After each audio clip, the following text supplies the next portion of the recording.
नमस्कार. ॲग्रोनमध्ये आपल्या सगळ्यांचं पुन्हा एकदा स्वागत. राज्यात मागच्या 2-4 दिवसापासून सगळ्या भागांमध्ये कमी अधिक प्रमाणात पाऊस पडतोय. परंतु बहुतांश भागांमध्ये अजूनही जोरदार पाऊस नाही, मुसळधार पाऊस नाही. मग नेमका पुढच्या 10 दिवसांमध्ये जोरदार पाऊस पडेल का? पावसाचा अंदाज नेमका काय आहे? आपल्या पिकांसाठी पोषक पाऊस असेल का? या सगळ्या प्रश्नांची उत्तरं आज आपण या मुलाखतीमधून जाणून घेणार आहोत. आपल्या सगळ्या प्रश्नांची उत्तरं देण्यासाठी आपल्यासोबत आहेत हवामान विभागाचे शास्त्रज्ञ doctor SD. Sanap sir. Sir, आपलं स्वागत आहे ॲग्रोनमध्ये. सर, पहिला प्रश्न हाच आहे की मागच्या 4-5 दिवसांपासून राज्यभरात पाऊस पडतोय. तो पाऊस नेमकं कशामुळे पडतोय आणि ह्या पावसाचं प्रमाण राज्यभरामध्ये नेमकं कसं आहे? मागील 2 ते 3 दिवसांपासून विदर्भ, मराठवाडा या रिजनमध्ये पावसाने चांगली हजेरी लावली आहे. मागच्या महिन्याचं जर आपण बघितलं तर त्या कंपॅरिझनमध्ये किंवा त्या तुलनेमध्ये ह्या रिजनमध्ये चांगला पाऊस पडतोय. कारण अच्छा. असं म्हणू शकतो की हा एक चांगला स्पेल आहे किंवा पहिलाच चांगला स्पेल आहे असं म्हणता येईल. आणि त्याचं कारण म्हणजे 3 दिवसांपूर्वी बंगालच्या उपसागरामध्ये एक कमी दाबाचं क्षेत्र तयार झालं होतं. बरं. आणि नंतर ते इंटेन्सिफाय होऊन डिप्रेशन झालं, म्हणजे त्याची तीव्रता वाढली आणि अजून ते तीव्र होऊन डीप डिप्रेशन ह्या स्टेजला गेलं, म्हणजे अजून ते तीव्र झालं. इथं कमी दाबाचं क्षेत्र बंगालच्या उपसागरामध्ये तयार झालं होतं. हां. आणि नंतर ते काल जर बघितलं आपण तर ते ओडिसाच्या रिजनवर होतं आणि आता जर बघितलं तर ते विदर्भ आणि ॲडजॉइनिंग जो त्याच्या आसपासचा जो MP आणि छत्तीसगड आहे तिथे ते स्थित आहे. आणि याचं वैशिष्ट्य म्हणजे त्याचं जी उंची आहे, म्हणजे ढगांची उंची असोसिएटेड विथ हे जे सर्क्युलेशन आहे किंवा हे जे सिस्टम आहे, तर वरती ढगांची जी वरची वरची रचना आहे ती थोडीशी दक्षिणेकडे झोकलेली आहे आणि अच्छा. त्यामुळं आपला जो विदर्भ आहे त्याचबरोबर मराठवाड्याचा जो रिजन आहे त्यावर मागील 2 दिवसांपासून पाऊस पडतो आणि याची जी मूवमेंट आहे तर येणाऱ्या 2 दिवसांमध्ये ते परत पश्चिमेकडे सरकण्याचे चान्सेस आहेत. बरं. आणि त्यामुळं येणारे 2 दिवस हे विदर्भ त्याचबरोबर मध्य महाराष्ट्र आणि मराठवाड्यासाठी पावसाच्या दृष्टीने चांगले असतील असं म्हणता येईल. बरं, म्हणजे आणखीन 2 दिवस राज्यामध्ये पाऊस पडू पाऊस शकतो. पडू शकतो. नेमकं कोणत्या-कोणत्या जिल्ह्यांमध्ये आणि किती दिवस पाऊस पडेल आपल्याला थोडंसं सांगता येईल मॅपवरती? नक्कीच. आता येणाऱ्या 5 दिवसांचा जर आपण फोरकास्ट बघितला किंवा अंदाज बघितला तर विदर्भातील बऱ्याच ठिकाणी आणि मध्य महाराष्ट्र आणि मराठवाड्यातील काही ठिकाणी चांगल्या पावसाची हे शक्यता आहे. आजचं आहे. अच्छा. यामध्ये जर आपण बघितलं तर उत्तर मध्य महाराष्ट्रातील जळगाव, धुळे, त्याचबरोबर नाशिक, संभाजीनगर मराठवाड्यातील, त्याचबरोबर जालना, परभणी, हिंगोली, वाशिम, अकोला, अमरावती, यवतमाळ, नांदेड, बीड या रिजनवर मुसळधार पावसाची शक्यता आजच्यासाठी आहे. बरं. त्याचबरोबर गेल्या 24 तासांमध्ये चंद्रपूर, गडचिरोली, गोंदिया या ठिकाणी चांगला पाऊस झालेला आहे. 122 मिलीमीटर इतक्या पावसाची नोंद चंद्रपूर इथे आपल्याला काल दिसून आली. त्याचबरोबर तिथे एक ब्रह्मपुरी म्हणून स्टेशन आहे, तिथे सुद्धा जास्त पावसाची म्हणजे मुसळधार पावसाची नोंद झालेली आहे. आणि अशीच परिस्थिती ह्या जे रेड कलरने दाखवलेले जे रिजन आहे तिथे असण्याची शक्यता आहे. येलो ज्या ठिकाणी आहे तिथे जास्त वाऱ्याबरोबरच मुसळधार तुरळक ठिकाणी मुसळधार पाऊस पडू शकतो आणि काही ठिकाणी हलक्या ते मध्यम स्वरूपाचा पाऊस पडू शकतो आजच्यासाठी. उद्याचं जर आपण बघितलं तर जसं मी सांगितलं की ती जी सिस्टम आहे किंवा जे कमी दाबाचं क्षेत्र आहे ते पश्चिमेकडं मूव्ह होतं आहे आणि त्यामुळं उत्तर मध्य महाराष्ट्र आणि मराठवाड्याच्या काही भागांमध्ये उद्या मुसळधार पावसाची शक्यता आहे. त्यामध्ये नंदुरबार, धुळे, जळगाव, नाशिकचे घाटमध्ये, अहिल्यानगर, संभाजीनगर, जालना, बुलढाणा, अकोला, वाशिम, बीड ह्या रिजनमध्ये पावसाची शक्यता आहे. आणि विदर्भातील अमरावती, अकोला, वाशिम, यवतमाळ, वर्धा इकडे सुद्धा पावसाची शक्यता आहे, पण आजच्या तुलनेमध्ये तिकडं उद्या पाऊस कमी होईल. आणि उर्वरित महाराष्ट्रामध्ये हलक्या ते मध्यम स्वरूपाच्या पावसाची शक्यता आहे. त्याचबरोबर पालघर, ठाणे, रायगड आणि पुण्याचे घाटमाथे आणि नाशिकच्या घाटमाथ्यांना रेड अलर्ट आहे. तिथे सुद्धा मुसळधार ते अतिमुसळधार पावसाची शक्यता उद्यासाठी आहे. आपण जर परवाचं जर बघितलं म्हणजे शनिवारचं जर बघितलं तर आपण ड्रास्टिक चेंज बघू शकतो किंवा सडनली त्यामध्ये तीव्रतेमध्ये फरक जाणवतो. म्हणजे ती सिस्टम पूर्ण पश्चिमेकडे सरकलेली असेल. अजून पश्चिमेकडे सरकलेली असेल आणि गुजरातवर त्याचा इम्पॅक्ट आपल्याला जास्त दिसून येईल. आणि शनिवारी त्याचा इम्पॅक्ट फक्त नाशिकचे घाटमाथे, पुण्याचे घाटमाथे, कोल्हापूरचे घाटमाथे, रत्नागिरी आणि सिंधुदुर्ग या ठिकाणी पावसाची शक्यता आहे. तुरळक ठिकाणी मुसळधार पाऊस पडू शकतो. उर्वरित महाराष्ट्रामध्ये हलक्या ते मध्यम स्वरूपाचाच पाऊस राहील. पाऊस थोडा थोडा कमी होत जाईल. आणि रविवारी जर बघितलं तर रायगड आणि पुण्याच्या घाटमाथ्यांना तुरळक ठिकाणी पाऊस पडण्याची पाऊस. शक्यता आहे किंवा मुसळधार पावसाची शक्यता आहे. उर्वरित ठिकाणी हलक्या ते मध्यम स्वरूपाचाच पाऊस राहील किंवा पाऊस आपण उघडीप आपण बघू शकतो रविवारपासून, असं एकंदरीत अच्छा. अंदाज आहे.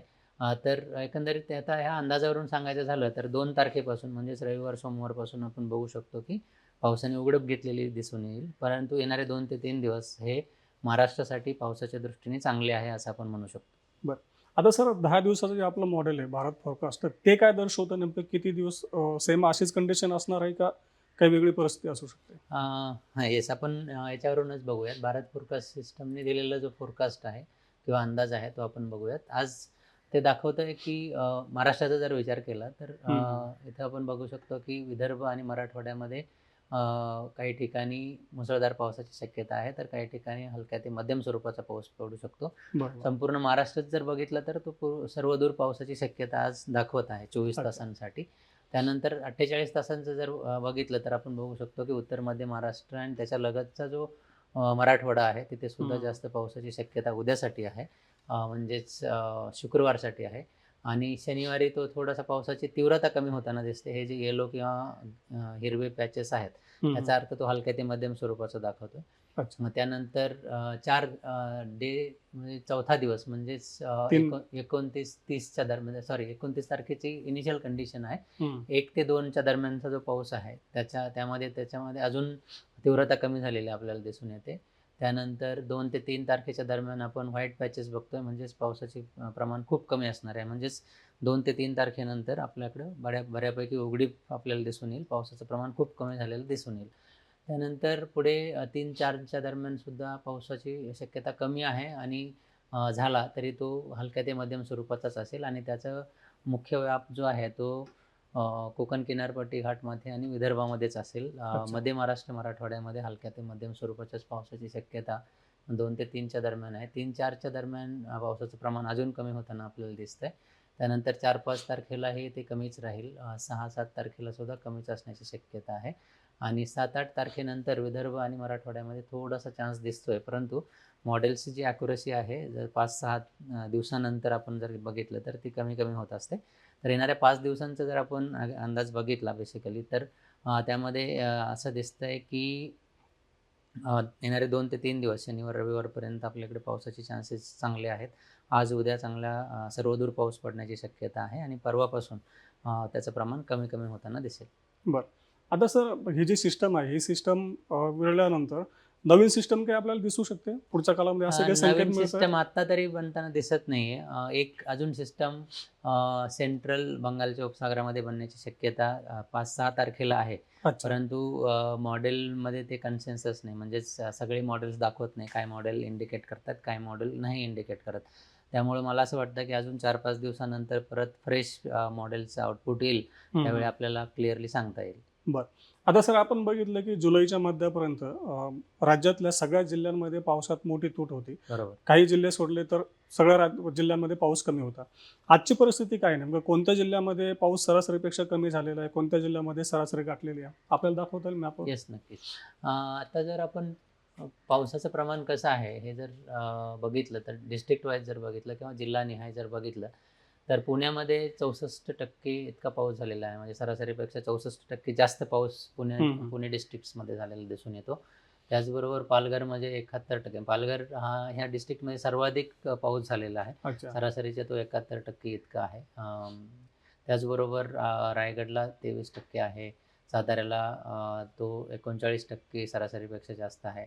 आता ही परिस्थिती ह्या रिजनमध्ये आहे. परंतु तेच जर आपण मराठवाड्याकडं जर थोडंसं गेलो तर तिकडं दिसतंय की बीडमध्ये 39% इतकी तूट आहे. म्हणजे पाऊस तिकडे इतका कमी पडलेला आहे. अच्छा. त्याचबरोबर सोलापूरला -32% आहे. धाराशिवला तो 20% कमी पाऊस पडलेला आहे. त्याचबरोबर परभणीला 38% आहे. त्यानंतर हिंगोलीला 38% कमी पाऊस पडलेला आहे. किंवा हे सगळे रेड पॅचेस बघतोय आपण मराठवाडा आणि विदर्भामध्ये, तिकडे 20 ते 30%पेक्षाही जास्त तूट आपल्याला दिसून येते आणि एकीकडे आपण बघतोय की काही रिजनमध्ये ती 70% जास्त पाऊस पडलेला आहे. अच्छा. तो म्हणजे पावसाच्या वितरणामध्ये खूप व्हेरिएशन आहे, असमान वितरण आहे असं आपण म्हणू शकतो.